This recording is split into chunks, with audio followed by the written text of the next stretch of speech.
আসসালামু আলাইকুম। Vivo X300 series October 13-তে চীনে লঞ্চ হয়েছিল। ভিভো X300 এবং 300 প্রো মডেল দুইটা ফ্ল্যাগশিপ স্মার্টফোন। উম, আর ফোন দুইটা ডিসেম্বর মাসের শুরুতেই ভারতে লঞ্চ হওয়ার কথা। তবে ভারতে লঞ্চ হওয়ার আগে এটা আর গ্লোবাল মার্কেটে লঞ্চ হয়েছে, এবং X300 লাইন আপ গ্লোবাল মার্কেটে লঞ্চ হওয়ার পরে এটার যে ইনফরমেশনগুলো জানা গেছে, এটা হচ্ছে এই মোবাইলটা আসছে স্ন্যাপড্রাগন দিয়ে না, এবার আসছে এটা মিডিয়াটেক ডাইমেনসিটি 9500 দিয়ে। এবং এটাতে জেইসের ইমেজিং সহ 200 মেগাপিক্সেল ব্যাক ক্যামেরা এবং IP68 69 রেটিং তো অবশ্যই থাকছে, আর 16 জিবি পর্যন্ত র্যাম থাকছে এটাতে।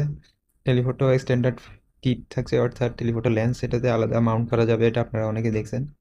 এবং 50 মেগাপিক্সেল সেলফি ক্যামেরা থাকছে এটাতে। আর 3D ultrasonic in display fingerprint দেওয়া হয়েছে এটাতে। তো সব মিলে এই ক্যামেরাটা অবশ্যই এই বছরের মানে লেটেস্ট 2026-এর সবচেয়ে সেরা একটা ফোন হবে আশা করা যাচ্ছে।